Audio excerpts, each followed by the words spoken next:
तो भव्यात्माओं, हम स्वाध्याय कर रहे हैं घुमटसार जीवकांड ग्रंथ राज का। मार्गणा महाधिकार के अंतर्गत काय मार्गणा, स्थावरों के भेद, उसमें से जो तीसरा भेद है अग्नि तथा अग्निकायिक जीव, इनके भेद हम लोग अब देखने के लिए जा रहे हैं। मूलाचार पंचाचार के अधिकार 5, उसकी अपेक्षा से हम लोग आज समझ रहे हैं। गाथा क्रमांक 14 हमारे सामने आ रही है। घुमटसार की गाथाएं अलग चल रही है, उसके संदर्भ में बीच में हम लोगों ने मूलाचार की कुछ गाथाएं ली है। ठीक है।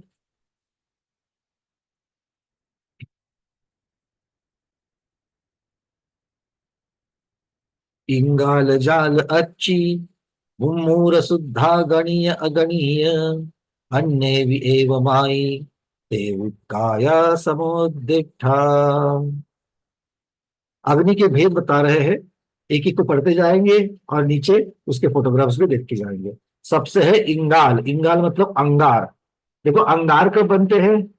जब कोयला जलता है तो उससे अंगार बनते हैं, है ना।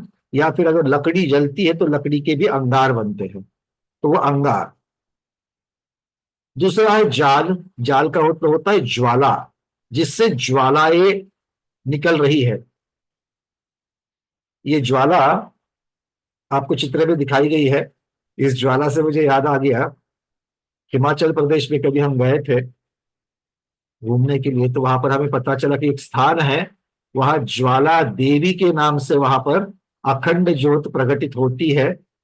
भूगर्भ से ज्वाला निकलती है, ऐसे हमें बताया गया, और वो देवी उस ज्वाला के रूप में विद्यमान है, ऐसा बताया गया। किंतु जब जाकर के देखा, हम भी गए थे कौतूहल से देखने के लिए, जब जाकर के देखा तो पता चला कि वहां से गैस निकलती है, और उस गैस को अगर प्रज्वलित किया जाए तो वो गैस अखंड प्रज्वलित होती रहती है। जैसे आपके घर का जो स्टोव है, उसका बर्नर आप खोल दो तो गैस आती है, और अगर हम उसको जला दे तो गैस जलती रहती है। तो उस प्रकार से ये प्राकृतिक गैस वहां से निकलती है। लोगों की कुछ श्रद्धाएं बनती है, बट ये ऐसी ज्वाला, ज्वाला मतलब इस प्रकार से जो ज्वाला उसमें से निकलती है, ज्वाला सब लोग समझते हैं। तीसरा है अर्ची। अच्छी मतलब अर्ची। अर्ची शब्द ये जो है, ये संस्कृत से मुख्यता से लिया गया है। अर्ची का अर्थ होता है स्फुल्लिंग। स्फुल्लिंग का मतलब क्या है? जहां पर शलाकाएं, शरारे उड़ते हो। आप लोगों ने देखे शरारे को उड़ते हुए? मराठी में बोलेंगे ठिनगी, है ना। अगर मान लो कभी कभी आप जलते हुए अंगारे हैं या जलते हुए लकड़ी है, उसको अगर आप किसी से अगर थोड़ा सा ऐसे बजाओगे, ठोकोगे, तो उसमें से आर्ची निकलती है। या फिर जैसे हम पटाखे फोड़ते हैं, तो बहुत सारे पटाखे ऐसे रहते हैं, जैसे अनार जिसको कहा जाता है, उस अनार में से भी अर्ची निकलती है। ठीक है। तो ये अर्ची मतलब अर्ची के प्रकार की जो अग्नि, ये सब क्या है? ये अग्नि के भेद है, और अग्नि की अपेक्षा से अग्निकायी जीवों के भी भेद है। अगली है मुम्मुर। मुम्मुर मतलब मुरमुर, कंडे की अग्नि। कंडे सब लोग जानते हैं, उपले कंडे, मराठी में गोरी, है ना। गोबर से जो बनती है उसे उपले भी कहते हैं या कंडे भी कहते हैं, उत्तर भारत में कंडे कहते हैं। उससे जो अग्नि प्रज्वलित होती है, देखिए चित्र में दिखाई गई है, उसकी अग्नि अलग है, अंगार अलग है। देख रहे ना, अग्नि की पर्याय बदल गई है। तो उसमें से, तो इसका अर्थ क्या हो गया? ये अलग अलग प्रकार की अग्नि की अपेक्षा से उसमें जो जीव है, मतलब इस प्रकार की अग्नि को अपना शरीर बनाने वाले जो जीव है, उनको भी वहां पर विभाजित किया गया है, उनका वर्गीकरण किया गया है। आगे है शुद्ध अग्नि। शब्द है शुद्धाग्नि। ये दोनों के मिश्र से बना हुआ है, शुद्ध अग्नि। शुद्ध का ध और अग्नि का अ मिलकर के बन गया शुद्धा, और अ का लोप हो गया शुद्धाग्नि। तो शुद्ध अग्नि देखिए क्या है। शुद्ध अग्नि, शुद्ध अग्नि मतलब बिजली की जैसी अग्नि होती है, या सूर्यकांत मणि से जो अग्नि उत्पन्न होती है, उसको यहाँ पर अग्नि, शुद्ध अग्नि कहा गया है। तो ये बिजली कहिए या अपने घर में आने वाली बिजली कहिए, जिससे हमारे घर में टेलीविजन, फ्रिज, लिफ्ट आदि सब साहित्य चलते रहते हैं, उपकरण चलते रहते हैं। तो वो जो अग्नि है उसे शुद्ध अग्नि कहा गया। अब ये शुद्ध शब्द क्यों लगा है उसके अंदर? तो ये किस अपेक्षा से लगा है वो जाकर के देखना पड़ेगा। ये शुद्ध अग्नि क्या है? तो ये शुद्ध है तो बाकी मिलावट वाले हैं क्या? तो हो सकता है कि भाई धुएं की वजह से हो, उसके अंदर जो अलग अलग प्रकार की गैसेस हो, उस प्रकार की गैसेस की अपेक्षा से भी वहां पर, या फिर जो मटेरियल जल रहा है उसकी अपेक्षा से भी उसमें अशुद्धता हो, यहाँ पर जो है बिजली हो, या फिर घर के अंदर आने वाली बिजली हो जो आकाश में कड़कती है वो, या फिर अपने घर में आने वाली बिजली हो, इसमें दूसरे प्रकार की मिलावट नहीं होती है, ये इलेक्ट्रॉन के फ्लो से निकलती है। ठीक है ना, पोटेंशियल डिफरेंस जिसे कहा जाता है, विद्युत दबाव, तो उस विद्युत दबाव से ये बनती है। अगली है ये अग्निय, और आगे जो है धूम आदि सहित सामान्य अग्नि। अगली अग्नि कौन सी है, जहां पर अग्नि भी हो और धुआं भी हो, दोनों साथ साथ में हो, तो इस प्रकार की अग्नि जो है ये सामान्य अग्नि के भेद है। ये सब अग्नि के भेद है, और इससे आधार से जिन शासन में अग्निकायिक जीवों के भेद कहे गए हैं। चिंतन जा रहा है, अलग अलग प्रकार की अग्नि है, तो इन अग्नि, जब तक अग्नि नहीं जल रही है तब तक ठीक है, जैसे ही अग्नि जल गई तो इमीडिएटली, तुरंत उसके अंदर जीव आकर के उस अग्नि को अपना शरीर धारण कर लेता है। अब मान लो ज्वाला इतने हाथ की इतनी बड़ी एक ज्वाला है, तो हो सकता है कि इसमें कहीं कहीं अलग अलग जगह पर उनकी अवगाहना की अपेक्षा से जीव अलग अलग जीव आते हैं, और अलग अलग जगह को उस अग्नि को अपना शरीर बनाते हैं। अब जब तक अग्नि है तब तक वो शरीर है, जैसे ही अग्नि बुझ गई, अग्नि जीव, अग्नि का एक जीव मर जाएंगे, उनकी आयु पूर्ण करके उसमें से निकल जाएंगे। अग्नि का एक जीवों की आयु बहुत कम होती है, कुछ दिनों की होती है, 3 दिन की बताई गई है। ठीक है, 3 दिन की आयु, ज्यादा से ज्यादा उत्कृष्ट आयु 3 दिन की बताई गई है। चलिए, अब यहां से इसके भी हमें 4 भेद मिल जाएंगे, अग्नि के भी 4 भेद मिल जाएंगे। जैसे पृथ्वी और जल के 4 भेद किए थे, वैसे अग्नि के भी 4 भेद होंगे। कौन बताएगा उन 4 भेदों को? 4 भेद में से पहला भेद बताना। बिल्कुल समान है। हाँ चलिए, 2 हाथ ऊपर है। स्मिता महाजन दीदी बताइए, अनम्यूट किया, पहला भेद बताना, एक एक भेद सबको दे देंगे। अग्नि। पहला अग्नि क्या है? अग्नि जीव। अग्नि। नहीं, पहला अग्नि जीव नहीं होगा, पहला सिर्फ सामान्य अग्नि होगी। हाँ, सामान्य अग्नि। हाँ, तो उस अग्नि के बारे में क्या कहोगे? कल हमने कुछ विशेषताएं देखी थी, वो 3 चीजें उसमें आनी चाहिए अग्नि के अंतर्गत। सामान्य विशेषता है कि अ, चलिए कोई बात नहीं। शोभना दीदी, अनम्यूट किया है, बोलिए। दीदी अनम्यूट करिए, ठीक से अनम्यूट नहीं हुआ। अभी हो गया। हाँ आप ठीक है, बोलिए। हाँ। जो अग्नि अचेतन है, जहां तहां फेंकी गई है, या पानी से भीग गई है, या बहुत मात्रा में भस्म हो गई है, अच्छा भस्म से अच्छा दिख है, जिसमें थोड़ी सी उष्णता है, या ये पुद्गर है, इसमें स्थावर नाम कर्म का उदय नहीं है। ये आपने ये चीजें बताई, एक चीज महत्वपूर्ण रह गई। आपने सारी चीजें सही बताई और क्रिया में भी ऐसा ही है, किंतु एक आपने महत्वपूर्ण बात वहां पर नहीं आई जो हमने कल की चर्चा में ली थी, और वो क्या है? रेखा दीदी बताइए। बाकी सब आपने ठीक बताया। इसमें जीव धारण करने की शक्ति है। उसे क्या कहते हैं? कनकमाला छापिए। योनिभूत। हाँ, ये शब्द आना चाहिए। योनिभूत। योनिभूत है, योनिभूत कहती आ गया सब उसमें। योनिभूत है मतलब उसमें जीवों को धारण करने की, करने की जीव का शक्ति है। शरीर बनने की क्षमता है। ठीक है शोभना दीदी, ये शब्द एक इसमें भी आना चाहिए। ठीक है, चलिए, बहुत बढ़िया। तो अग्नि के बारे में तो हो गया, अचेतन है, और उसके अलग अलग स्वरूप जो दीदी ने बताए यहाँ वहां फेंकी गई है ना, और उसमें जीव को धारण करने की क्षमता, अर्थात वो योनिभूत है। इसका ना स्थावर नाम कर्म का उदय नहीं होता, और इसकी ना ही हिंसा विराधना होती, इसकी कोई हिंसा विराधना नहीं होता, इस पर्याय की नहीं होती है। चलिए, अब तीसरा, और इसके बाद में दूसरी पर्याय कौन सी होगी जीव की? हेमांगी दीदी।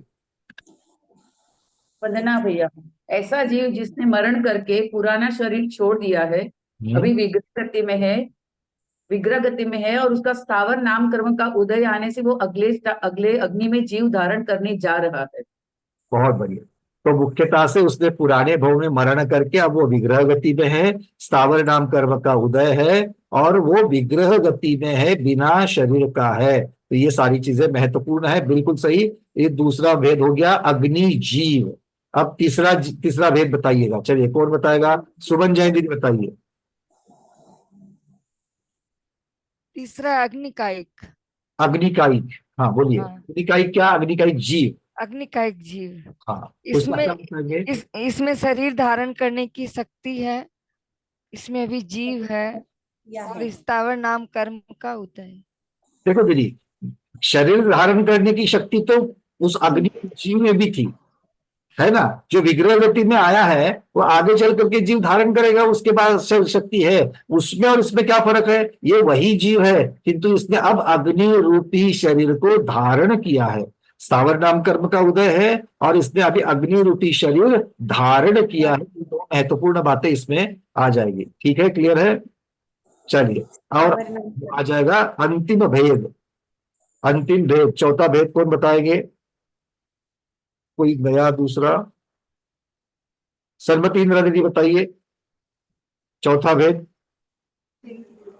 अग्निकाय। अग्निकाय, अग्निकाय किसे कहेंगे दीदी? अग्निकायिक जीवों ने मरण करके छोड़ा हुआ पार्थिव शरीर है। बहुत बढ़िया। अग्निकायिक जीव ने अपना भव पूर्ण करके जो पीछे छोड़ा हुआ जो पार्थिव शरीर है, मरण करने के बाद जो पीछे छुड़ा हुआ जो पार्थिव शरीर है, वो अग्निकाय कहलाए। ठीक है, अब अग्निकाय का उदाहरण किसी के दिमाग में आ रहा है क्या? किसी का ध्यान जा रहा है कि भाई अग्निकाय किसे कहेंगे? अग्निकाय किसे कहेंगे? अंजलि दीदी नागपुर, अग्निकाय किसे कहेंगे? जो कंडे की अग्नि है, जो बुझ गई है। बहुत बढ़िया। किसी कंडे की अग्नि है, अब वो बुझ गई है। और एक हो गया दूसरा। अब इतनी सारी अग्नि आपने उनको दिखाई थी, कोयला। तो बुझाओ। एक तो आपने बता दिया, है ना? कोयला, बताइए। बुझा हुआ कोयला।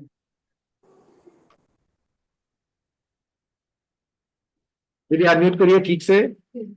अच्छा, चूल्हे की राख, खाना बनाने के बाद जो चूल्हे की राख बचती है वो। चलिए, तो चूल्हे को आपने अगर कंडे की जगह पर चूल्हा लगा दिया, ठीक है, किंतु जो बेसिक जो हमारे पास थे कौन से थे? चलिए, अंगार था, हाँ। है ना? ज्वाला थी, उसके बाद में अर्ची थी, उसके बाद और क्या था? शुद्ध अग्नि थी, जी। और कंडे। धूम रहित, तो ये धूम रहित अग्नि। धूम सहित अग्नि थी। तो अब ये सभी देखिए, तो जो जो अग्नि है, अब इसमें से बहुत सारी अग्नि जो बुझ गई हो, ठीक है, किंतु एक आप और एक बता सकते हो, और वो क्या है? बिजली कड़क के चली गई। तो बिजली कड़की, कड़कने के बाद अब वो बिजली बुझ गई, तो उसके अंदर जो जीव, जिस बिजली के अंदर जिसने जीव ये जन्म लिया था, वो क्या करेगा? है ना? आपने बटन दबाते ही फैन चालू हो गया, बटन दबाते ही फैन चालू हो गया, मतलब बटन से लेकर जो बटन तक बिजली आपके घर में आई थी, अब वो बटन से आगे फैन तक पहुंच गई। तो वहां तक की वायर जितनी भी है, उस वायर के अंदर वो बिजली दौड़ रही है, बिजली है वहां पर, तो उसके अंदर जीव ने जन्म ले लिया। और आपने बटन बंद करते ही क्या होगा? अब आगे जो विद्युत प्रवाह था वो खंडित हो गया, फैन तो रुक गया, और आगे की जो वायर थी उसके अंदर बिजली रहेगी क्या? नहीं रहेगी। जब बिजली नहीं रहेगी तो बिजली के अंदर जिसने जन्म लिया वो भी जीव हो सकता है अकाल मरण को भी प्राप्त हो। ठीक है, तो क्या करेंगे इतनी गर्मी के दिनों में? क्या करेंगे? फैन नहीं चलाएंगे, फ्रिज नहीं चलाएंगे, टीवी नहीं चलाएंगे, कूलर नहीं चलाएंगे, एसी नहीं चलाएंगे, क्या करेंगे? अच्छा, चलाएंगे। तो कम से कम किससे बचेंगे? अनावश्यक, जहां जहां बिजली का उपयोग हो रहा है, जो अनर्थ दंड माना गया है, उस अनर्थ दंड से तो जरूर बचेंगे, हाँ या ना? एक रूम से दूसरे रूम में चले आए, एक रूम से, अब है हमारे जैन लोग धनी लोग होते, तीन तीन चार चार रूम के घर, कोठिया, बंगलो होते, नीचे ऊपर डुप्लेक्स भी होता है। तो एक रूम से निकले, दूसरे रूम में गए, पहले रूम में फैन चालू ही है, एसी चालू ही है। ये भी कर सकते हैं जीवों को हिंसा विरधना ना हो, इस भावना से जहां जहां पर शक्य हो वहां पर एक जगह पर बैठ करके फैन का, कूलर के हवा ले सकते हो। 4 लोग जगह पर, 4 रूम में 4 लोग बैठे हुए हैं, 4 लोग बैठे हुए हैं, है ना, तो क्या हो जाएगा? हाँ, चलो हीटर है, हीटर बंद होने के बाद भी वही बात होगी। जहां जहां विद्युत प्रवाह होता है वहां वहां समझ लेना, ठीक है। दूसरा, गैस के ऊपर दूध उबल रहा है, तो अगर नॉर्मल पर अगर रखेंगे तो दूध उबल करके बर्तन के बाहर आ जाता है। अगर आप वहां पर नहीं हो, और वहां पर नहीं हो मतलब कहाँ हो, मोबाइल पर हो, तो क्या करते हैं, उसको कम पे रख देते हैं, सिम पर रख देते हैं। तो क्या होता है, दूध उबलता जाता है किंतु बर्तन के बाहर नहीं जाता, है ना। बिल्कुल दिमाग वाली होती है हमारी गृहिणियां। किंतु उससे क्या होगा, अब दूध उबलने तक की जो प्रक्रिया है वो तो हो गई। अब आप फोन पर लगे हुए हो और वहां पर गैस चालू है, भाई दूध उबल करके बाहर नहीं आएगा। मैंने एक बार किसी को बताया तो बोले कुछ नहीं, ज्यादा से ज्यादा क्या होगा, दूध की रबड़ी बन जाएगी, तो रबड़ी खा लेंगे। अरे भाई, वो दूध की रबड़ी बन गई किंतु वो अनावश्यक अग्नि की वजह से क्या क्या हो गया, है ना। और कर्म किस प्रकार के कर्म बांधे, और वो कर्म जब उदय में आएंगे तो हमारी कैसे रबड़ी बनेगी, इसके बारे में तो थोड़ा सोचना पड़ेगा, है कि नहीं है। चलिए, बहुत बढ़िया। तो इस प्रकार से ये अग्नि के बारे में भी हमें सोचना चाहिए। आगे चलते हैं, अब किसका नंबर है, अगला है वायु। अब वायु के जो भेद है उनको यहां से समझ लेते हैं। मैं यहां से आपको शेयर कर रहा हूं। चलिए, चित्र वहां पर जो गाथा दी है, गाथा के शब्द को देखना, और नीचे एक उसके भेद दिए हैं, वहां उसको भी देखना, चित्र को भी देखना। वादुभामो उपकली मंडली गुजा महाघन तनूय एदे उवावुकाया जीवाजिन इंदने दिठा। पहला है वादुभामो, जिसे उद्भ्राम कहा जाता है। ये शब्द हम लोग और आप लोग कभी नहीं उपयोग में लाते, संस्कृत से ये शब्द आए हैं, आचार्यों ने जो के तो रखे हैं। हो सकता है कभी ये उपयोग में भी आते होंगे, किंतु हमें समझना है उद्भ्राम का अर्थ क्या हो गया, चक्रवात। चक्रवात आता है कि नहीं आता है, टीवी के ऊपर ऐसा ही चित्र दिखता है उद्भ्राम का, है ना। चलिए, दूसरा है उपकली। उपकली का मतलब होता है उत्कली। अब उत्कली में और उद्भ्राम में क्या फर्क है, देखिए। उद्भ्राम क्या है, चक्रवात है, और उत्कली में क्या है, उत्कली में इस प्रकार की वायु घूमती रहती है और वो पानी के ऊपर जाकर के पानी को उसके साथ समेट लेती है। दिख रहा है आपको, जो पानी में जो बवंडर बनते हैं बड़े बड़े, अंग्रेजी में भी इसके लिए अलग अलग शब्द है, कहीं पर ट्विस्टर्स कहे जाते हैं, कहीं टोर्नाडो कहे जाते हैं। तो देखिए, यहां पर उत्कली सब कुछ दिख रही है। अब उत्कली क्या है, उत्कली मतलब वो इस प्रकार का एक वात, चक्रवात के जैसा ही है जो पानी के ऊपर चल रहा है। उद्भ्राम जो है वो हवा में है ऊपर, उत्कली जो है वो पानी के साथ, पानी को लेकर के घूम रही है। दिख रही कि नहीं दिख रही है, एक्चुअल फोटोग्राफ्स है, इस प्रकार के होते हैं। हमारे यहाँ नहीं पाए जाते ज्यादातर, किंतु पश्चिमी देशों में इस प्रकार से पाए जाते हैं, समुद्रों में, सरोवरों में इस प्रकार से पाए जाते हैं। तीसरा है, मतलब उत्कली का अर्थ क्या हो गया, जल तरंगों के साथ तरंगती वायु, जल के साथ में जो वायु घूमती है वो। अगली है मंडली। मंडली मतलब ये भी इसी प्रकार का चक्रवात रहता है, किंतु जमीन के ऊपर, और फिर धूल मिट्टी उसके चपेटे में जो जो आता है उसको उड़ा करके लेके जाता है। इसके ऊपर बहुत अच्छी अच्छी हॉलीवुड की मूवीज बनी हुई है, मनोरंजन करके कभी देखी थी। इसलिए ये कंसेप्ट इतने क्लियर है कि उसमें जो जो उसके चपेट में आ जाता है उसको उड़ा लेता है, गाड़ियां तक उड़ती है, इतनी इसकी ताकत होती है। और ये ताकत किसकी है,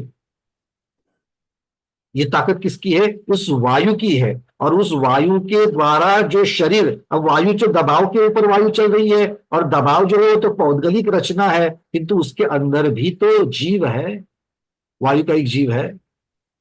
तो ये मंडली नाम जो है ये पृथ्वी का स्पर्श करती है, मतलब जमीन के ऊपर जो घुमावदार वायु चलती है वो है। दूसरी अग्नि है गुंजा। गुंजा मतलब गुंजायमान वायु। ये आप सब लोगों ने देखी होगी, बारिश के सीजन में बहुत बार होता है, खिड़की अगर थोड़ी सी खुली रह जाएगी तो आपको हवा की आवाज भी सुनाई देती है, हूं करके हवा चलती है। तो जो गुंजायमान होते हुए चलती है हवा, उसे यहां पर कहा गया है गुंजा। फिर है महा। महा मतलब महावात, जिसे आंधी कहा जाता है। आंधी में जोर से हवा चलती है, पेड़ तक गिर जाते हैं, बारिश के समय में ये ज्यादातर चलती है आंधी। फिर है घन और तनु, अर्थात घनवात और तनुवात। ये जो हमारे वातवलय है, उन वातवलय में जो घनवात और तनुवात आदि जो है, इन वायु के अंतर जो हवा है, इन वायुमंडल, क्योंकि एक वातवलय क्या है? वायुमंडल है, और ये वायुमंडल के अंतर्गत भी वायु का एक जीव उत्पन्न होते रहते हैं। तो देखिए, पूरे के पूरे लोकाकाश के घेर करके वातवलय है, योजनों तक वायु वातवलय है, और फिर जो हमारी 8 पृथ्वियां है, 8 पृथ्वियों के नीचे भी तीनों वातवलय है। तो उन सभी जगह पर जहां पर घन वातवलय है, जहां पर तनु वातवलय है, ये सब इस प्रकार के वायु अलग अलग है। और इन अलग अलग प्रकार की वायु को धारण करने वाले जो जीव है, वो जीव वायुकायिक कहलाते हैं। और देखिए, जो उतने दबाव में जिंदा रहते हैं, घनवात वलय और तनुवात वलय को देखेंगे तो बिल्कुल स्थिर स्वभाव वाले वायुमंडल कहा जाता है उनको। उनमें बिल्कुल हलचल ही नहीं होती, बिल्कुल स्थिर। और ये जो है, ये बिल्कुल जोर की हवा के साथ चलने वाले हैं। तो दोनों प्रकार के इसके अंतर्गत जो जिंदा रहने वाले जीव है, इन प्रकार की हवा को, वायु को अपना शरीर बनाने वाले जो जीव है, ये बिल्कुल अलग अलग प्रकार के हैं। समझ में आ रही है बातें? इससे हमें वायुकायिक जीवों की कुलकोटियां जो है वो समझ में आ सकती है। तो यहां पर मूलतः से कुछ भेद बताए गए हैं मूलाचार ग्रंथ में, इनके प्रभेद और भी आगे आगे आगे होते रहे। समझ में तो आ रहा है कहीं? हाँ, अब आपको बताने हैं 4 प्रकार के वायु के भेद। अब जिन्होंने अब तक उत्तर नहीं दिए वो लोग बताएंगे वायु के 4 भेद कौन? विजया लक्ष्मी दीदी सबसे पहले हाथ ऊपर, आप बताइए पहला भेद। वायु जीव जो अभी विग्रह गति में है अभी। पहला भेद वो वाला नहीं है, वो तो दूसरा भेद हो गया। पहला वाला बताओ। चलो आप बता रही तो ठीक है, बट पहले वाला तो बताओ। चारों बताती, उसमें पहला कौन से क्रम से मालूम नहीं मुझे। क्रम से इसीलिए बताया गया है क्योंकि पहले वाले में शरीर को, जीव को धारण करने की क्षमता है, दूसरा विग्रह गति का जीव है, तीसरा शरीरधारी जीव है, और चौथा मृत शरीर है। तो ये 4 इसीलिए क्रम से बताया कि याद रहे। तो वायु जिसमें योनि, वायु मतलब योनि जहाँ जीव जन्म ले सकता है। हाँ, मतलब वायु जो योनिभूत वायु है वो, और वहाँ जीव जन्म लेता है जिसका। अंदाजे से उत्तर नहीं देना आप लोग, धारणा में रखने के लिए मैंने कुछ बिंदु दिए आप लोगों को। वो बिंदु रखोगे तो हमेशा धारणा में से स्मृति में वो चाहिए, वो सारे पॉइंट्स आएंगे। आप अंदाजे से, सब लोगों को मैं बता रहा हूं,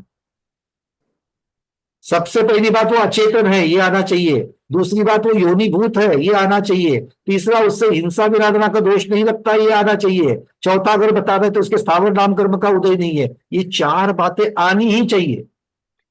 ठीक है दीदी? चलिए, बहुत बढ़िया। तो ये बताया आपने वायु के बारे में। अब दूसरा भेद जिन्होंने नहीं बताया अब तक, स्मिता दोषी दीदी, चलिए दूसरा भेद बताइए। वायु जीव। वायु जीव, जिस जीव ने मरण करके पहला शरीर छोड़ा है और स्थावर में जन्म लेने जा रहा है, अभी वो विग्रह गति में है, अगला शरीर अभी तक धारण नहीं किया है, उसे वायु। चलिए, ये वायु जीव है, तो सारी बातें इसके अंतर्गत आ गई। अब दूसरा तो हो गया, अब तीसरा कौन बताएगा? सुरेखा शाह दीदी बताइए तीसरा। वायु का एक जीव, वायु। वंदना भैया, वायु का एक जीव, जो वायु जीव है वो योनि में आने के बाद वायु का शरीर धारण करके वायु का एक जीव बनता है। स्थावर नामकरण का उदय है और उसकी हिंसा विरधना होती है। बहुत बढ़िया, तीनों बातें आ गई, बहुत अच्छी बात है। कनक वाला छापिया दीदी, चलिए चौथा और अंतिम भेद। वरना जो जो जो पृथ्वी का एक जीव था, उसका आत्मा हो गई या अकाल मरण जो भी है, उस शरीर छोड़कर निकल गया, वो तो खाली रहता है। आपकी आवाज हम तक नहीं पहुंच रही, बहुत कट रही है, वीडियो बंद करके बोलिए। अच्छा, ओके। ऐसा जो वायु का एक जीव था और उसकी आयु पूर्ण करके वो मर चुका है, और वो जो खाली वायु रह गई है, अब वो अचेतन वायु है, उसपे कोई अपन को जीव मरता है तो उसका पर कोई दोष नहीं लगता है। वो वायु वायु वायु है, वायु जीव है वो। आपने शब्द पार्थिव शरीर नहीं लगाया, बट उत्तर में पार्थिव शरीर, हाँ वही। ठीक है, वायु का एक जीव का मृत पार्थिव शरीर जो है वो वायु है, ये पुद्गल है, इसकी हिंसा विराधना से दोष नहीं लगता है। चलिए, बहुत बढ़िया। तो अब सब चार पहले जो है वो चारों के चारों सबके समझ में आ गए। मुझे लगता है बहुत उसके ऊपर मंथन हो चुका है, अब समझ में आना चाहिए, है ना। अब चलते थोड़ा सा आगे। अब आचार्य भगवान यहां से आगे हमें क्या कह रहे देख लेते हैं। अब यहां पर कुछ तुलना की गई है सिद्धांत सार दीपक में और मूलाचार, इस दोनों ग्रंथ में कुछ ये चार जो भेद बताए गए हैं, इन चार भेदों में से दो अचेतन है, दो चेतन है। तो चेतन चेतन में तुलना और अचेतन अचेतन में तुलना की गई है। क्या कहते हैं आचार्य भगवान? वो कहते हैं कायिक जीव स्थावर शरीर सहित है, मतलब जिसे कायिक कहा गया, पृथ्वी कायिक, जल कायिक, अग्नि कायिक, वायु कायिक। तो जो कायिक जीव है वो स्थावर शरीर सहित है। शरीर तो है, कौन सा है? स्थावर शरीर है। और विग्रह गति का जीव, जिसे सिर्फ जीव कहा था, वो विग्रह गति का जीव स्थावर शरीर रहित है। यह पहला भेद, दोनों चेतन के भेद बता रहे हैं। दूसरा, प्रथम पुद्गल भेद, मतलब जो जिसे पृथ्वी कहा गया है, पृथ्वी की अपेक्षा से पृथ्वी रही तो जल, अग्नि, वायु, ये जो है वो वर्तमान में जीव नहीं होने से अचेतन है, पुद्गल है, किंतु भविष्य में योनिभूत होने के कारण भविष्य में उसके अंदर जीव जन्म लेने की क्षमता रखता है।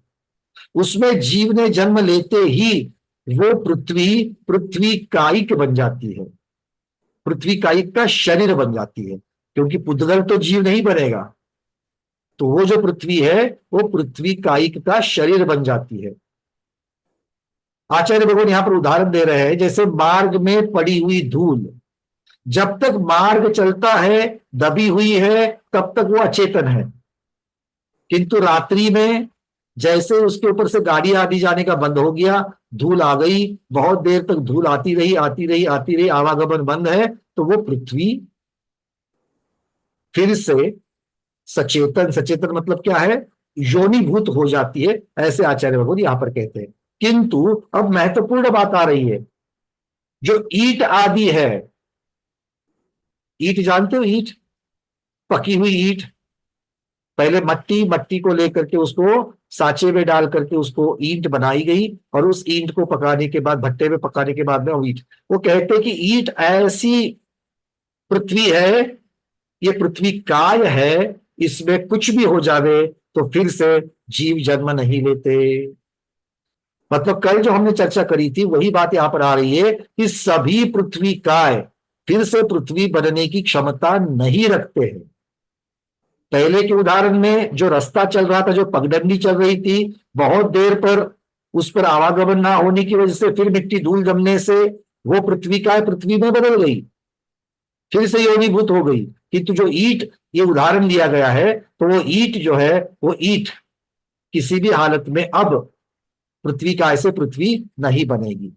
उसी प्रकार वस्त्र से छना हुआ जल अचेतन है, छना हुआ जल अचेतन है क्योंकि उसमें कोई जीव नहीं है, किंतु वो योनिभूत है। क्यों? क्योंकि अंतर्मुहूर्त के बाद में उस छने हुए जल में जीव उत्पत्ति हो सकती है। इसलिए आचार्य भगवान कह रहे हैं वो जल का ही जीवों के लिए योनि स्थान बना हुआ है, उसमें जल जीव होते ही वो जलजीव की अपेक्षा सचेतन हो जाता है। उष्ण जल में जलकायिक जीवों के योनि स्थान नष्ट हो जाने से उसमें जलकायिक जीव उत्पन्न नहीं होते, मतलब एक बार पानी उबाल दिया तो नहीं होंगे। उसी प्रकार प्रचुर भस्म से आच्छादित या विद्युत अग्नि अचेतन है। पहले कौन सी बताई उन्होंने अग्नि? जो भस्म से आच्छादित है, मतलब ऊपर तो भस्म दिख रहा है, ऊपर तो राख दिख रही है, किंतु अंदर अंगार बना हुआ है। तो ये तो क्या है, इसमें अभी तो कोई जीव नहीं है, किंतु जैसे ही उसमें योग्यता आ जाएगी, ऊपर की रक्षा जो है, राख जो है वो झड़ जाएगी, ये फिर से प्रज्वलित हो सकती है। भस्म हटते ही या जो विद्युत अग्नि अचेतन है, स्विच को ऑन करते ही उसमें अग्नि जीव जन्म ले सकते हैं और वह सचेतन हो सकती है।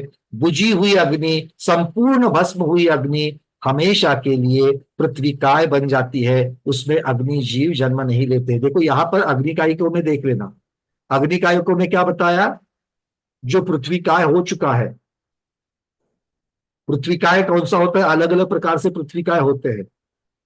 एक अधजला है, एक अधजला है, वो फिर से योग्यता अगर उसको पात्रता आ जावे योनिभूत होने की, तो वो फिर से अग्नि हो सकता है। किंतु जो पूरी की पूरी राख बन चुका है, भस्म बन चुका है, उसमें फिर से अग्नि बनने की योग्यता नहीं है, वो हमेशा के लिए पृथ्वी का होगा। ये सारा का सारा वर्णन जो है मैं आपको सिद्धांत सार दीपक ग्रंथ अधिकार गाथा, अधिकार 11 नंबर जो है उसके अंतर्गत ये सारा वर्णन आता है। तो इस प्रकार से एक भेद अचेतन से सचेतन हो सकता है, और दूसरा हमेशा वो दूसरा पर्याय जो है वो अचेतन ही माना गया है। ठीक है, बात समझ में आ रही है सबको? चलिए अब यहां से आगे फिर से हम गोमट सार की गाथा की तरफ आते हैं। पांचवा भेद जो है, वो पांचवा भेद जो वनस्पति कायिक का है, वो वनस्पति कायिक के भेद की चर्चा आचार्य भगवान और 2 गाथाओं के बाद करेंगे। अब पहले जो काय है उसके सूक्ष्म और बादर, ये भेद करेंगे, क्योंकि चर्चा किसकी चल रही है? स्थावर की चल रही है, और स्थावर में सूक्ष्म और बादर भेद होते हैं। त्रस में भी सूक्ष्म और बादर भेद होते हैं ना?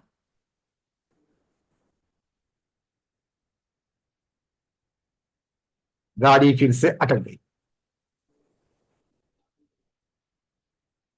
पर्याप्त होते हैं क्या? अरे अपर्याप्त होते हैं क्या? बादर होते हैं क्या? सूक्ष्म होते हैं? क्या करें, कैसे निर्णय क्या करेंगे? देखो बादर सूक्ष्म, सूक्ष्म जो है, क्योंकि बादर तो बहुत कुछ हो सकता है, बादर एकेंद्रिय से लेकर पंचेंद्रिय तक सभी के बादर होते हैं। सूक्ष्म सिर्फ और सिर्फ स्थावर एकेंद्रिय का ही होता है, ये पक्का, मतलब पक्का समझ के रखना है ना।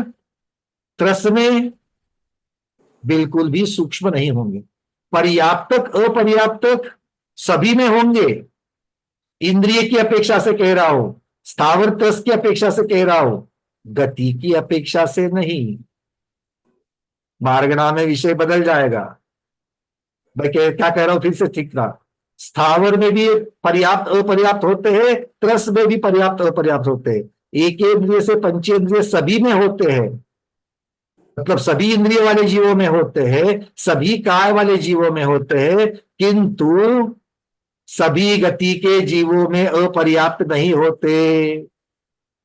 देव गति और नरक गति के जीवों में अपर्याप्त नहीं होते। अच्छा, देवों में और नारकियों में सूक्ष्म होंगे क्या? नहीं। क्यों? क्योंकि वो त्रस में है, त्रस में सूक्ष्म नहीं होते। अच्छा, बिना मन वाला जो तोता होता है, तोते 2 प्रकार के होते हैं, मन वाले भी होते हैं, बिना मन वाले भी होते हैं। बिना मन वाला जो तोता होता है, उस तोते में सूक्ष्म का भेद होगा क्या? नहीं होगा। क्यों नहीं होगा? अगर भोग भूमि में है तो? भैया फिर से आपने और एक चीज को घुसा दिया, फिर से कर्म भूमि भी लाई और भोग भूमि भी लाई। बिल्कुल नहीं, ठीक है ना। पंचेंद्रिय हो तो कुछ भी हो तो भी त्रस है, त्रस है तो कर्म भूमि में है, भोग भूमि में है, 4 इंद्रिय है, 5 इंद्रिय है, 2 इंद्रिय है, कुछ भी है, पर्याप्त है, अपर्याप्त है, कुछ भी है, सूक्ष्म नहीं होगा। ठीक है, क्लियर है? चलिए, बहुत बढ़िया। अब चलते आगे। अब फिर से बताइए, एक हाथ ऊपर करना है। लब्ध पर्याप्त कहां होंगे, कहां नहीं होंगे? लब्ध पर्याप्त कहां होंगे, कहां नहीं होंगे? 1 2 3 4, बटन दबा देना।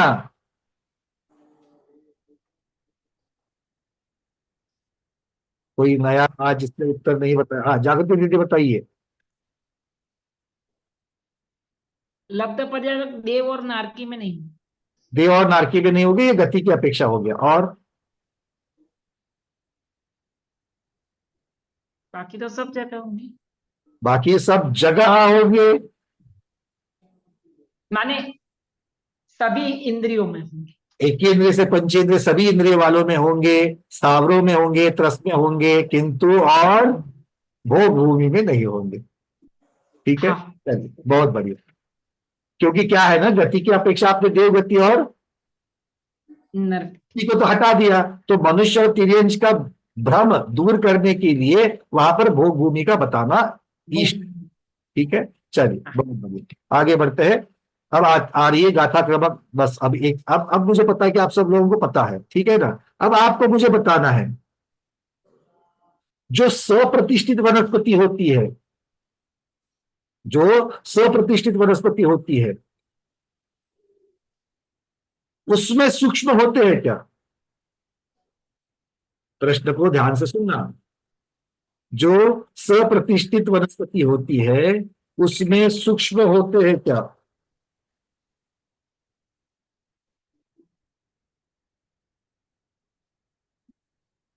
चलिए, एक एक को ले लेते हैं।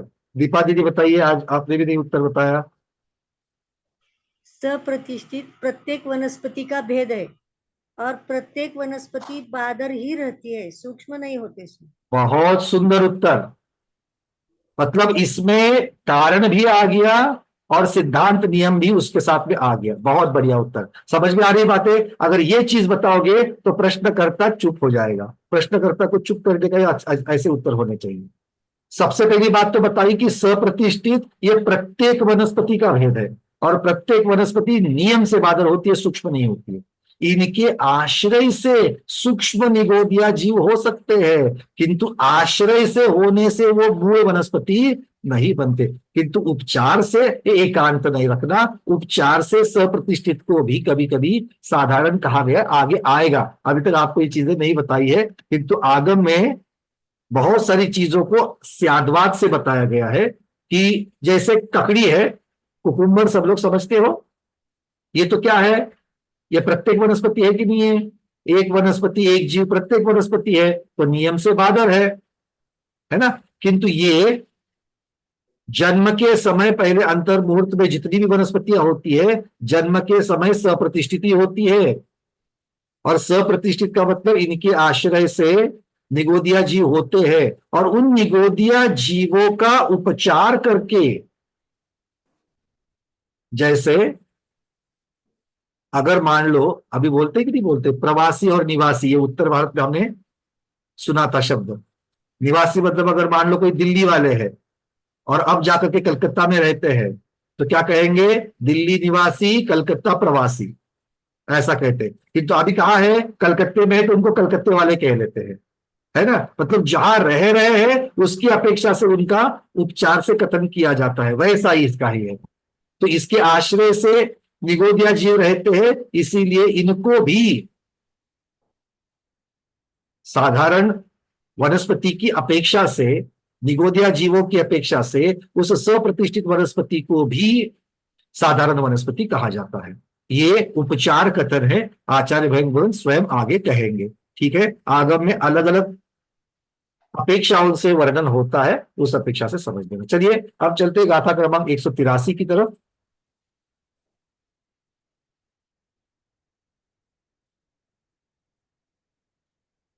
बादर सुमुदयेन, बादर सुमुदयेन य बादर सुमाहवन्ति तद्देहा गाध शरीरम थूलम अगाध देहम हवे सुहम। आचार्य भगवान यहाँ पर बादर और सूक्ष्म इन दो की व्याख्या कर रहे हैं।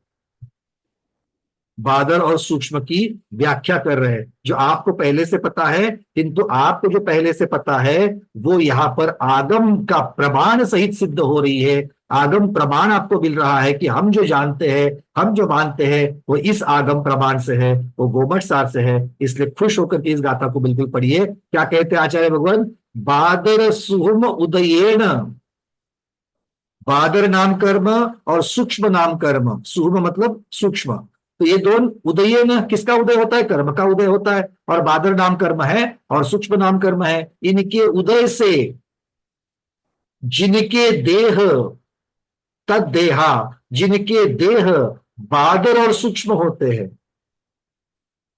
जिनके देह बादर और सूक्ष्म होते हैं, तो देह बादर और सूक्ष्म होने की वजह से जीव को भी बादर और सूक्ष्म कहा गया है। कहते कि नहीं है, वो धोती वाले बाबा जी को बुलाओ, तो धोती बाबा जी है क्या? बाप उसके अंदर जो जीव प्रदेश है, जीव है, वो बाबा जी है? कौन है? कि तो धोती का उच्चार करके उनको धोती वाले बोल दिया कि नहीं बोल दिया? सलवार कमीज वाली दीदी को बुलाओ, मतलब जीव ने जो उस पर्याय को, पुद्गल सहित पर्याय को धारण किया है, उस पुद्गल की अपेक्षा से जीव का वर्णन होता है। और यहां पर भी इन जीवों ने बादर शरीर धारण किया है, उस जीव को बादर जीव कहेंगे। और जिस जीव ने सूक्ष्म शरीर धारण किया है उसे सूक्ष्म जीव कहेंगे। ठीक है, तो बादरता और सूक्ष्मता किसकी वजह से आती है? नाम कर्म के उदय की वजह से आती है, ये कारण है। और इसका कार्य क्या है? बादर शरीर या सूक्ष्म शरीर मिलना, किसे? जीव को। और उन शरीरों की अपेक्षा उस जीव को बादर जीव या सूक्ष्म जीव कहा जाता है। ये तीनों चीजें समझ में आ जाएगी, याद रहेगी। अगर याद रहेगी तो फिर आपने गोमठ सार का स्वाध्याय किया है, याद नहीं आएगी तो वो पारंपरिक ज्ञान चला जाएगा। ठीक है, चलिए आगे बढ़ते हैं। अब आगे क्या कह रहे हैं? अब थूल कौन है? स्थूल शरीर कौन है? बादर शरीर कौन है? वो कहते हैं घाद शरीरम थूलम, जो शरीर घाता जाता है या जो शरीर दूसरों को घातता है। घातता है मतलब रोकता है, तो जो दूसरे को रोके या दूसरों से रोका जावे वो स्थूल शरीर है। और अगाध देहम हवे सुहम, अगाध देह, जिस देह को, जिस शरीर को घाता नहीं जाता है, रोका नहीं जाता है, और ना ही वो दूसरे किसी को रोकता है, वो शरीर सूक्ष्म शरीर कहलाता है। तो बादर और सूक्ष्म आकार की अपेक्षा से है क्या? नहीं, उनकी स्थूलता की अपेक्षा से है। और स्थूलता का अर्थ यहां पर क्या है? दूसरे को रोकना या दूसरे द्वारा रोके जाना, इस अपेक्षा से इनका वर्णन आता है। ठीक है, आचार्य भगवान आगे कहते हैं सभी बादर शरीर। अब बादर है इसका अर्थ यह नहीं कि अपने चक्षु इंद्रिय के द्वारा सब दिखाई देंगे। आचार्य भगवान कहते हैं सभी बादर शरीर चक्षु इंद्रिय का विषय हो, ऐसा नियम नहीं है। आपका और हमारा शरीर कौन सा है? बादर है। क्यों? सूक्ष्म नहीं है?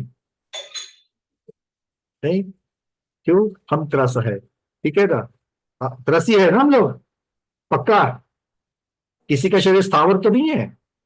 नहीं नहीं, त्रसी है। तो हम लोग बादर है।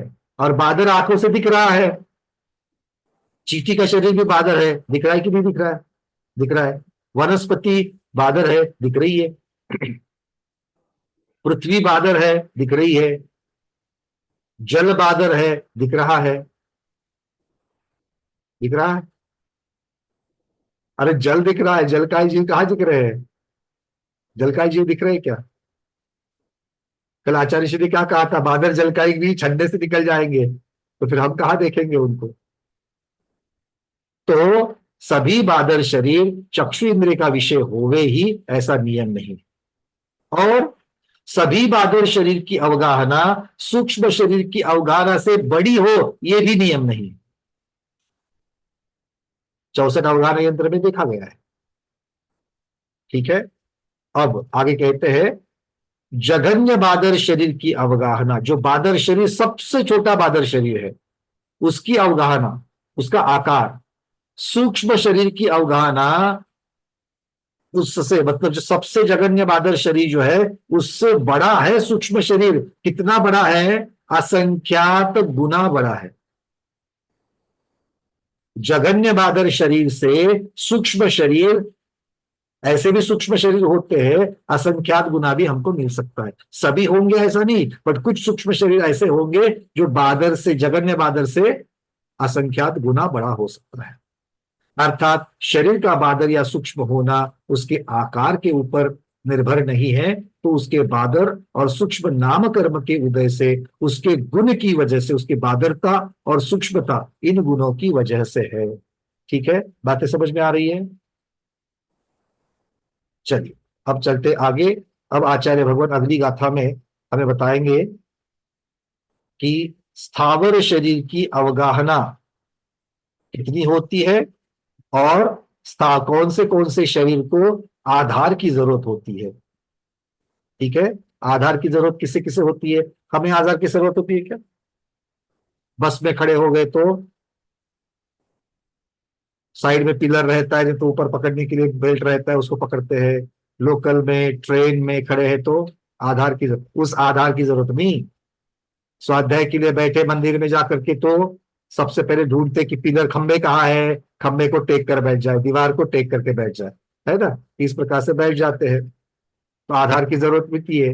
नहीं, उस आधार की बात नहीं कर रहे यहाँ पर। क्या कह रहे हैं? देखो आचार्य भगवान, तद्देह मंगुलस असंख्य भागस बिंदमाणम तु आधारे थूला ओ संवत्थ निरंतरा सुमान। क्या क्या कह रहे? देखिए, तद्देह मंगुलस, मतलब पहले वर्णित, अब तक जो चारों जीवों की जो चर्चा चल गई है, उन चारों जीवों की वजह से जो बादर और सूक्ष्म शरीर की जो अवगाहना है, वो अवगाहना घनांगुल के असंख्यातवें भाग प्रमाण है, मतलब पृथ्वी का एक। अब चार भेद में से किसकी चर्चा चलेगी? पृथ्वी की चर्चा चलेगी क्या? बोलो, पृथ्वी की चर्चा चलेगी। पृथ्वी को शरीर है, पृथ्वी जीव है। पहला भेद पृथ्वी, वो तो अचेतन है। पृथ्वी जीव शरीर वाला है क्या? नहीं, वो तो विग्रह गति वाला है। अब यहां पर शरीर की अवगाहना की चर्चा चल रही है, मतलब पहले दोनों की चर्चा नहीं है। तीसरा, पृथ्वी का एक जीव।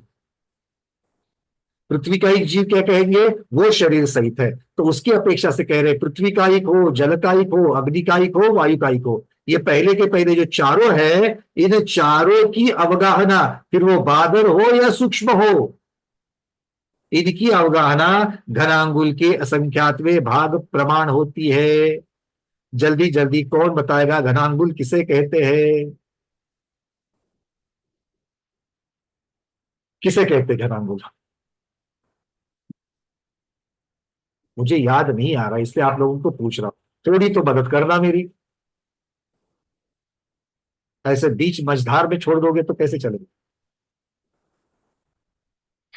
हाँ, चलिए निर्मल छाबड़ा जी बताइए।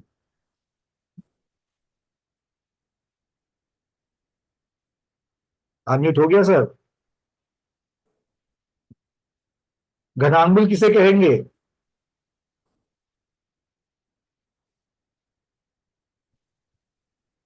अनम्यूट करिए। जगत हाँ, जगत श्रेणी जगत जगत श्रेणी को जगत श्रेणी का क्या करेंगे? श्रेणी जगत श्रेणी से गुणा करेंगे जगत श्रेणी से गुना करेंगे। आधे और नहीं कह रहे, आपको नहीं बोल रहे, मान नहीं रहे आधे से ज्यादा लोग। अरे निर्मल छाबड़ा जी हमारे सब स्वाध्यायी है, नहीं मानोगे उनकी बात? नहीं बोल रहे लोग। निर्मल जी कुछ सोचना पड़ेगा आपको। चलिए वीरेंद्र कुमार जी, क्या कहना चाहोगे आप? अनम्यूट करिएगा सर।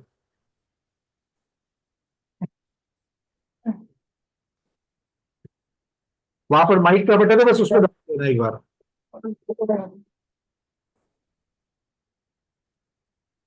चार्ज है तो कल तो चार्ज किया ही है। देखिए अगर कर सकते हो तो, नहीं तो किसी को अगर बुला लीजिए। ठीक है, माइक वाला बटन एक बार देख लेना आप। और कोई किसने, हाँ उषा पाटिल दीदी। हुआ क्या सर? हाँ हो गया बोलिए। हाँ सर, ये अंगुल का क्यूब, अंगुल बाय अंगुल बाय अंगुल, बहुत मतलब प्रथम बढ़िया। अंगुल में तो अपने अंगुल का क्षेत्रफल, और घन अंगुल में अंगुल का क्यूब घन। बहुत बढ़िया। घनांगुल मतलब अंगुल का क्यूब कह रहे हैं, अंगुल का घन मतलब अंगुल को अंगुल से 3 बार गुणा करना, अंगुल को अंगुल से गुणा करना, फिर अंगुल से गुणा करना। बहुत बढ़िया। ठीक है चलिए। अच्छा ये अंगुल, घनांगुल का अर्थ क्या होता है, यहाँ पर क्या लेना घनांगुल का अर्थ? एक घन अंगुल में जितने आकाश प्रदेश आए वो संख्या। देखो अब यहाँ पर संख्या की अपेक्षा से वर्णन नहीं चल रहा है, यहाँ पर क्षेत्र की, शरीर की अवगाहना की अपेक्षा से वर्णन चल रहा है। तो घनांगुल में जितनी अवगाहना आती है उतनी अवगाहना, बस इस प्रकार से चलिए बहुत बढ़िया। क्योंकि शरीर को भी लंबाई मोटाई चौड़ाई तीनों डायमेंशंस होती है, तो उस प्रकार से यहां पर समझ लेना। क्या कह रहे हैं? घनांगुल के असंख्यातवें भाग प्रमाण, मतलब जो घनांगुल है उसके टुकड़े करिए। कितने? असंख्यात टुकड़े करिए, उसमें से एक टुकड़ा जितना होगा उतनी पृथ्वी कायिक या जल कायिक या अग्नि कायिक या वायु कायिक के बादर या सूक्ष्म की अवगाहना होती है। ये सामान्य वर्णन आचार्य भगवान कर रहे हैं। आगे क्या कहते देखो, आगे कहते हैं बादर शरीर को, अब क्या कहते हैं? आधारे थूलाओ संवत्त निरंतरा सुहुमा, मतलब बादर शरीर को आधार की जरूरत होती है, किंतु सूक्ष्म जीव निराबाद किसी आधार के बिना त्रिलोक में सभी जगह पर भरे हुए हैं। आधार की जरूरत का मतलब क्या है? या तो भूमि, या तो जल, या तो वायु, इनके आधार। आधार मतलब जहां जहां पर इस प्रकार के पुद्गल है उस प्रकार वही वही जगह पर ये जीव जो है ये पाए जाते। कौन से वाले? बादर वाले। और सूक्ष्म वाले निर्वात भी है तो वहां भी चले जाएंगे, है ना। तो उसको कहीं आधार की जरूरत नहीं है, इस प्रकार से कह रहे हैं। लोक का एक प्रदेश भी सूक्ष्म जीव रहित नहीं है। अब बोलो सूक्ष्म जीव कितने हैं? तो लोक का एक प्रदेश भी ऐसा नहीं है। और एक प्रदेश कितना छोटा होता है मालूम है? आकाश का एक प्रदेश कितना छोटा होता है? पुद्गल का एक परमाणु जितनी जगह घेरता है उतना। परमाणु देखा है क्या? परमाणु नाम का चित्रपट नहीं पूछ रहा हूं मैं, हाँ इस नाम का एक सिनेमा भी आया था, उसकी चर्चा नहीं कर रहा हूं। परमाणु, पुद्गल का परमाणु देखा है क्या? आंखों से दिखेगा? नहीं दिखेगा। ये मति ज्ञान इंद्रिय ज्ञान का विषय नहीं है। ये अवधि मनपर्य ज्ञान तक जा, अवधि ज्ञान से स्कंद तक देख सकते हैं, परमाणु मनपर्य ज्ञान से देख सकते हैं। केवल ज्ञान से तो सब कुछ दिखता है। अब कह रहे हैं बादर जीव वात वलय आठों पृथ्वियां तथा विमान पटलों के आधार से रहते हैं जिससे वे स्थिर है। क्या कह रहे हैं? बादर जीव कहां कहां पर है? वात वलय में भी है, बादर वायु का ही, वहां पर रह जाएंगे। फिर आठों पृथ्वियां, पृथ्वी है तो पृथ्वी का ही जीव उसमें, उसके आधार से रह जाएंगे। देखो आधार शब्द को समझ लो, आधार शब्द क्या है यहां पर? आधार शब्द मतलब अगर पृथ्वी ही नहीं होगी तो पृथ्वी का एक जीव किसमें जन्म लेगा? वो शरीर का उसको आधार चाहिए। आधार मतलब सहकारिता, उस शरीर की सहकारिता। अगर वायु ही नहीं है, वात ही नहीं है, तो वायु का एक जीव कैसे रहेगा? है कि नहीं? तो इसलिए वात वलय के आधार से आठों पृथ्वियां, अब पृथ्वी पूरे 3 लोक में पृथ्वी कहां पर है जिसके आधार से पृथ्वी का एक जीव रह सके? आठों पृथ्वियां मुख्यता से है और इनको छोड़ करके और कहां कहां पर है? आचार्य भगवान कहते हैं विमान। किसके विमान? ज्योतिषवासी देवों के विमान और वैमानिक देवों के विमान, दो के पास ही विमान है। वो तुम्हारे बोइंग और एयरबस की बात नहीं कर रहे, वो किसकी बात कर रहे हैं? क्योंकि देखो वो गंतरवासी और गंतर और भवन, भवनवासी, इनके पास क्या है? भवन, भवनपुर, आवास। वो विमानों में नहीं रहते। हाँ, उनके देव कुछ आकार प्रकार बना करके विमानों में घूम सकते, वो बात अलग है। किंतु जो अकृत्रिम विमानों में रहते हैं वो कौन है? वो ज्योतिषवासी है। ग्रह नक्षत्र सूर्य चंद्र तारा, ये 5 प्रकार, और सारे वैमानिक, गमन करने वाले और बिना गमन करने वाले सभी। तो इनके आधार से, क्योंकि इनके विमान कैसे बने हुए हैं? पृथ्वी का एक अर्थ क्या हो गया? देखो, वायु का एक तो वात वलय के आधार से रह गए। जहां जहां पर जल का अंश है वहां वहां पर जल का एक रह जाएंगे। जहां जहां अग्नि होती है वहां वहां पर अग्नि का एक रह जाएंगे उसके आधार से। और जहां जहां पृथ्वी है वहां वहां पृथ्वी का एक रहेंगे। तो कहां कहां पृथ्वी है इस 3 लोक में? देखो, करो थोड़ा सा चिंतन, धर्म ध्यान करो। अधोलोक की 7 पृथ्वियां, 8वीं ईशत प्रागार पृथ्वी ऊर्ध्वलोक की, और जितने वैमानिक और ज्योतिषवासी देवों के विमान है, इसको छोड़ करके कोई भी पृथ्वी जमीन इस 3 लोक में है क्या? आप कहोगे असंख्यात द्वीप समुद्र है ना? तो असंख्यात द्वीप समुद्र कहां पर है? चित्रा पृथ्वी में है। और चित्रा पृथ्वी किसकी भाग है? रत्न प्रभा प्रेली पृथ्वी का भाग है। आ रहे क्या भूगोल समझ में? मैं जो कह रहा हूं, कहां कहां कौन कौन पहुंच रहे कि नहीं पहुंच रहे? क्यों कल्पना दीदी? भाई मध्यलोक में इतनी सारी जमीन है, आपके और हमारे पास कितनी सारी जमीन है। समुद्र के नीचे तलभाग क्या है समुद्र का? वो भी जमीन है। तो ऐसे तो असंख्यात द्वीप समुद्र मध्यलोक में है, किंतु वो है कहां? वो तो चित्रा पृथ्वी के ही भाग है। और चित्रा पृथ्वी कितनी है? 1000 योजन मोटी। और ये किसका भाग है? रत्न प्रभा पृथ्वी का भाग है। मतलब रत्न प्रभा पृथ्वी तो 8 पृथ्वियों में आ गई, पहली पृथ्वी आ गई। ठीक है, चलिए बहुत बढ़िया। तो इसका मतलब है कि ये बिल्कुल बातें हम इसको अधिगमज के द्वारा ले रहे हैं। आज्ञा शब्द तो सही से ले रहे हैं क्या? नहीं, जो ज्ञान हमको प्राप्त हुआ है उस ज्ञान के आधार पर हम इसको चिंतन करके इसको ग्रहण कर रहे हैं। आचार्य कहते हैं ये जैसे आधार से सहित है वैसे सूक्ष्म जीवों को आधार की जरूरत नहीं है। सूक्ष्म जीवों को आधार की जरूरत नहीं है। अब सोचो, सूक्ष्म जीव किस किस के होते हैं? पृथ्वी का के भी होते हैं, वायु का के भी होते हैं, फिर उनका शरीर बिना पृथ्वी के। प्रश्न समझ में आ रहा है क्या मेरा? जागृति दीदी सोचो, सूक्ष्म पृथ्वी का एक जो जीव है उसका शरीर भी तो पृथ्वी रूपी है। उसका शरीर भी तो पृथ्वी रूपी है। तो फिर उसके लिए पृथ्वी कहां से आएगी? हाँ, पहले जो कहा गया था वो एकांत नहीं लेना, किंतु ये जितनी भी ये बादल पृथ्वियां अभी जिनकी हमने चर्चा करी वो सारी बादल पृथ्वियां है।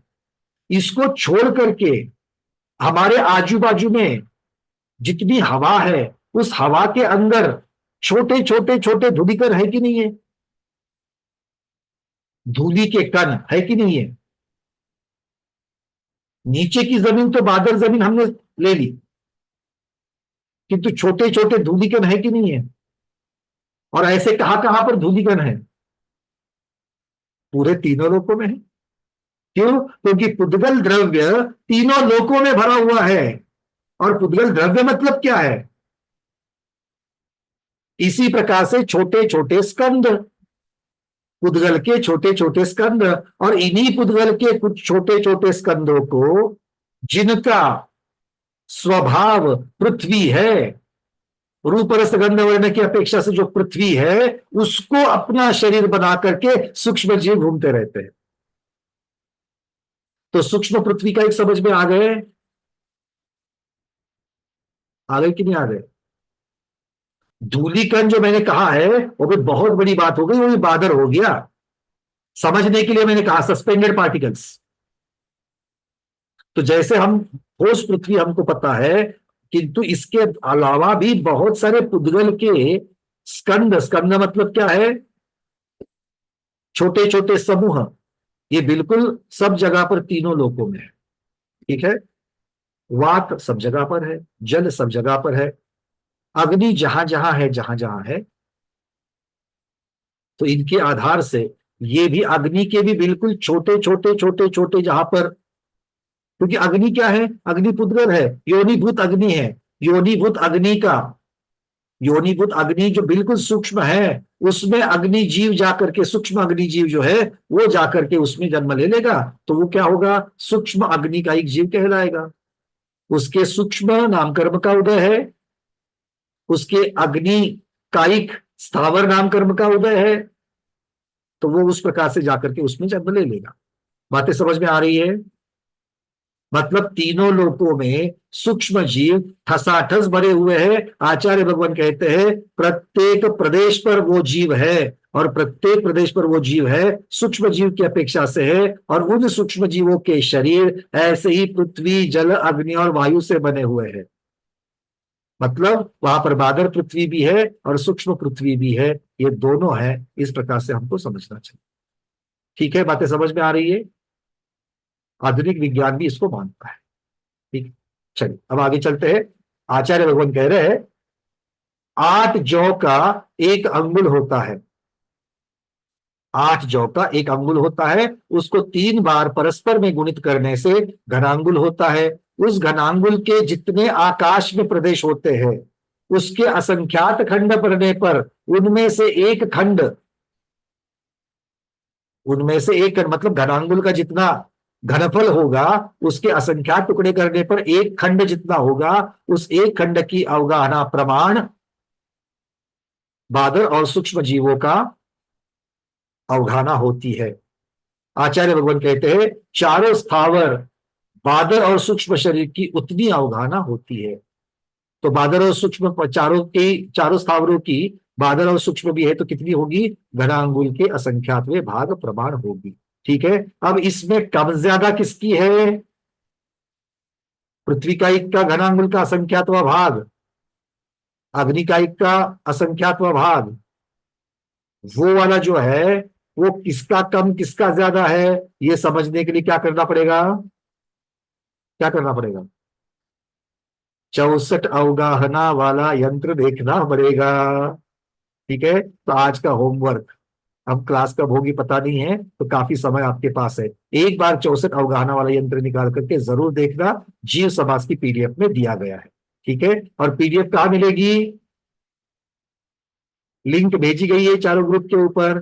तो आपके पास जो पुरानी पीडीएफ है उसको छोड़ देना, अभी व्याकरण से शुद्ध करी गई जो पीडीएफ है वो, उसकी लिंक दोनों की, गोमट सार की भी और सरवाज सिद्दीकी की भी, आपको दोनों की ग्रुप पर भेजी है। गोमट सार वाली पे क्लिक कर देना, वहां पर दिखेगा आपको नाम, वो नाम से जीव समाज की पीडीएफ को देख करके डाउनलोड भी कर सकते हो या ऑनलाइन भी पढ़ सकते हो, दोनों चीजें कर सकते हो। तो इस प्रकार से यहाँ पर हमें ये 184 नंबर की जो गाथा है वो हमने देखी।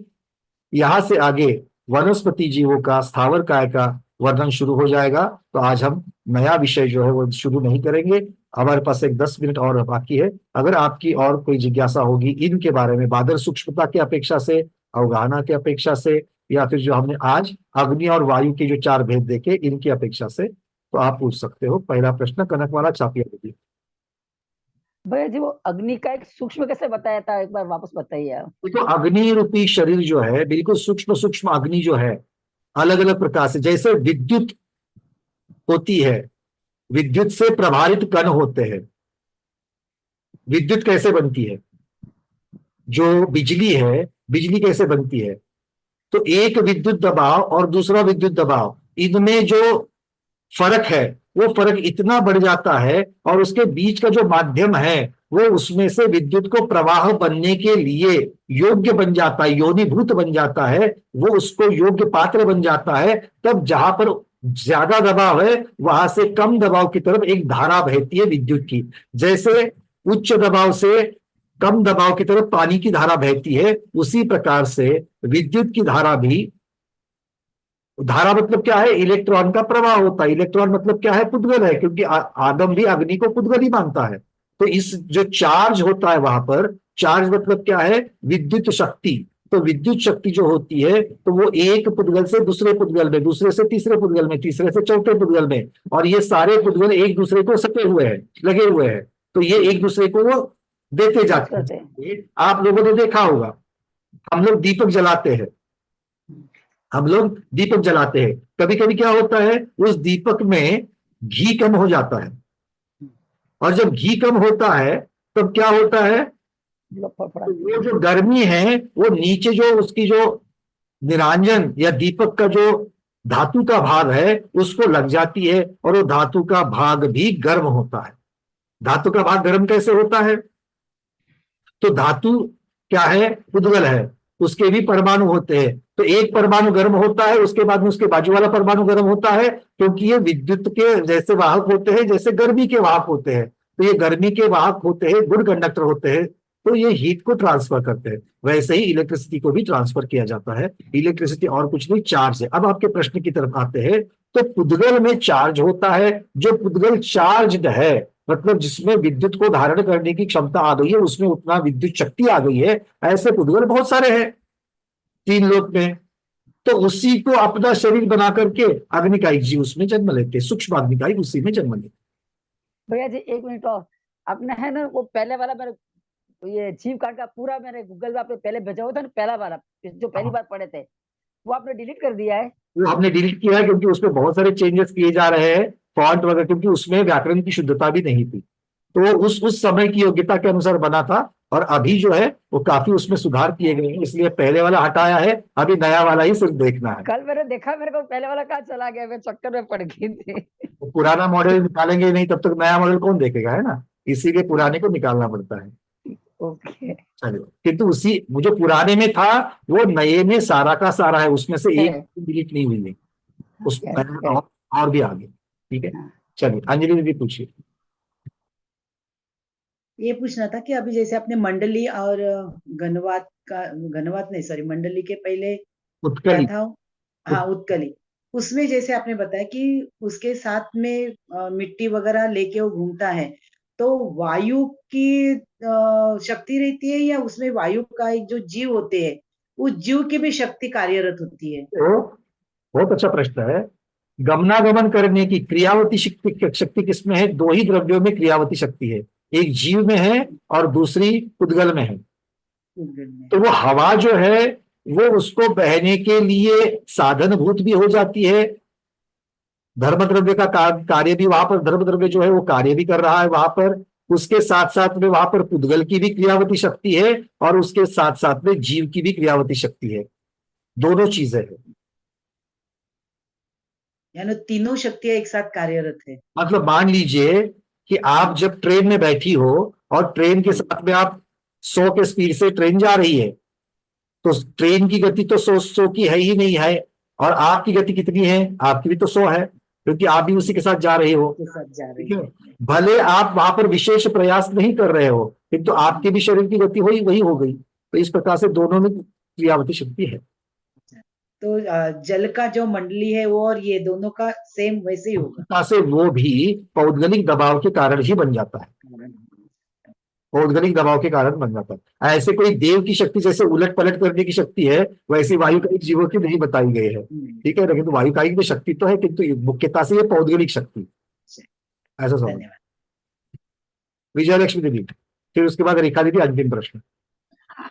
जैसा ईंट में पृथ्वी का एक जीव फिर जन्म नहीं लेता है, मतलब उसमें कभी नहीं जन्म लेता है, उसी तरह वैसे ही आपने बताया कि जल जो हम उबालते हैं तो उसमें भी फिर जीव जन्म नहीं लेता है, जल का एक जीव नहीं जन्म लेता है, तो फिर वो 24 आवर्स के बाद तो लेता ही है ना। कल भी आचार्य श्री के सामने भी ये प्रश्न आया था, तो इसका उत्तर जो है क्यों 24 घंटे के बाद में आगम में इतना ही उत्तर आ गया है कि वो अपने उपयोग में लेने के पात्र नहीं रहता, इस प्रकार से कहा गया है। अब उसमें जीव नहीं उत्पन्न होते हैं कि इसके बारे में कोई भी ज्यादा खुलासा वहां पर नहीं है। उसको उपयोग में प्रासुप करने की जो पद्धतियां बताई गई है उसमें अंतर मुहूर्त, 6 घंटे और 24 घंटे, ये 3 पद्धतियां बताई गई। मतलब वो लेने के नहीं, पर उसमें जीव उत्पन्न नहीं होते 24 आवर्स। मेरे पास इसका उत्तर नहीं है। अच्छा ठीक है, ठीक। 24 घंटे के बाद उसको क्यों आप उपयोग में नहीं लाना, उसका उत्तर मेरे पास भी नहीं है। अच्छा अच्छा, ठीक है। चलिए रेखा दीदी। वायु जीव जिसमें जीव निर्माण हो जाएगा, ऐसा वायु सामान्य जीव कैसा कैसा लेने का? वो मंडली उत्कली उसको नहीं लेने का ना, वायु का एक जीव में। वो बिल्कुल वो वायु है ना, तो उसमें वो भी उसको जीव हो सकते हैं। हाँ, तो उसको ही एक समझने का। हाँ वही वो शरीर हो जाएगा उनका, वो मतलब शरीर, हाँ नहीं होगा, क्योंकि अभी क्या कह रहे हैं, अभी भगवान ने क्या बताया है कि इनका शरीर कितना है, घनांगुल के असंख्यात विभाग प्रमाण है। अब पहले चारों के बताए, मतलब अगर आप पृथ्वी मांगीतुंगी के पर्वत पे अगर लेंगे तो मांगीतुंगी के पर्वत के ऊपर अगर पृथ्वी का एक जन्म लेंगे तो कितने लेंगे? एक का है घनांगुल का असंख्यात भाग प्रमाण, उतना ही शरीर उसका, उससे बड़ा शरीर नहीं है उसका। जलकायिक का भी, अग्निकायिक का भी, वायुकायिक का भी, सबका, चारों का ऐसा ही है। तो इतनी बड़ी उत्कली में वो मीटर्स में रहती है, 1-1 किलोमीटर 1.5 किलोमीटर तक रहती है ऊपर, और उसमें घनांगुल का असंख्यात भाग, मतलब एक जीव की अवधारणा कितनी है, ऐसे बहुत सारे जीव उसमें जन्म ले सकते हैं। जन्म ले सकते हैं। ठीक है। और एक प्रश्न है, ऐसे ही देख लेना वायर, हमारे घर में जो वायर है कितने फुट कितने मीटर चलती है, उसमें भी घनांगुल का असंख्यात भाग प्रमाण अग्नि का एक जीव उसमें आ जाएंगे। हाँ। राख पृथ्वी काय में बदल सकता है क्या? अर्चना दीदी का एक प्रश्न है, राख पृथ्वी काय में बदल सकता है क्या? मेरा और एक प्रश्न है इसका चिंतन के उपरांत, क्योंकि राख का उदाहरण जो आचार्य भगवंतों ने दिया है वो राख मुख्यता से उन्होंने अग्निकायिक की अपेक्षा से दिया है, किंतु वो पुद्गल है। किंतु पुद्गल के पृथ्वी के भेदों में वो आता है कि नहीं आता है, क्योंकि हमारे पास जो 36 भेद आ गए हैं, 36 भेदों में राख का, रक्षा का तो उन्होंने भेद नहीं दिया है। ठीक है, तो अब उसको अलग, जो उसके बहुत सारे भेद होते हैं, उसके भेद की अपेक्षा से अगर कहीं वर्णन आता है तो देखना पड़ेगा। मैं अभी उसके ऊपर हाँ या ना दोनों भी नहीं कहूंगा, जब तक उसके लिए कोई अधिक चिंतन या जब तक उसके ऊपर कोई प्रमाण नहीं मिलता तब तक इसका उत्तर अभी मुश्किल है। मेरा एक प्रश्न एक पूछूं? हाँ बोलो। ये जलकायिक वायु का ये जीव, वो अभी जलकायिक इस भाव में उनका वो जन्म है, तो अगला भाव भी वो वही ले सकते हैं क्या? ले सकते, लगातार ले सकते, कोई प्रॉब्लम नहीं है। लगातार ले सकते हैं, लगातार ले सकते हैं, उनकी मर्यादा है, जितनी जितनी मर्यादा आगम में कही गई है उतनी मर्यादा तक ले सकते हैं। और बहुत से जीवों को हमने देखा है कि अग्निकायिक में और वायुकायिक में जन्म नहीं लेते, तो इसका कारण ये है क्या कि अग्निकायिक जीव में फिर से वो एक बार राख बन जाती है, तो उसमें जीव ये करने की शक्ति नहीं है, तो इसका ये भी कारण हो सकता है क्या? नहीं, दूसरी जगह ले सकता है, उसमें थोड़ी प्रॉब्लम है उनको। ये पंचेंद्रिय देव जो है वो अग्निकायिक और वायुकायिक नहीं बनते हैं, नहीं बनते। हाँ, और अग्निकायिक वायुकायिक नहीं बनते हैं, मतलब क्या, राख में नहीं जन्म लेंगे, दूसरी जगह ले सकते हैं, दूसरे अग्नि में ले सकते हैं, जो अग्नि अभी बिल्कुल जल रही है उसमें जन्म ले सकते थे, है ना। तो ऐसा तो उन्होंने नहीं कहा, तो ये 2 भाव में नहीं जाने का सिद्धांत है, इस प्रकार से उसको ले। ठीक है। अरविंद जी ने पूछा, कंडे पर पकाई बाटी खाने लायक है क्या? है ना, अगर गैस के ऊपर बनी खाने लायक है तो वहां भी अग्निकायिक है, यहाँ भी अग्निकायिक है ना। ज्यादा लगेगा तो एक बार का आंसर कर देना, बस इतना ही कर लेना, और कुछ नहीं कह सकते। क्योंकि जीव, आपने देखो, ये आरंभ, भोजन पकाना ये आरंभ है, फिर आप गैस के ऊपर पकाओ, चूल्हे पर पकाओ, या फिर कंडे की अग्नि के ऊपर पकाओ, कहीं पर भी पकाओ, भोजन है ही सावध्य क्रिया, आरंभ क्रिया। ठीक है ना, गृहस्थ इससे नहीं बच सकता है। चलो, इसीलिए जितनी जरूरत है उतना ही करो, सावधानता रखो, और उससे बचने के लिए मतलब उससे निवृत्त होने के लिए षट आवश्यक का मार्ग ले लो, ये महत्वपूर्ण। ठीक है, चलिए आज के स्वाध्याय में इतना ही। आज के स्वाध्याय को गुरुओं के श्री चरणों में बारंबार नमोस्तु वंदनामि इच्छाकार करते हुए यही पर समापन करते हैं। जैनम जयतु शासनम, जैनम जयतु शासनम, जैनम जयतु शासनम।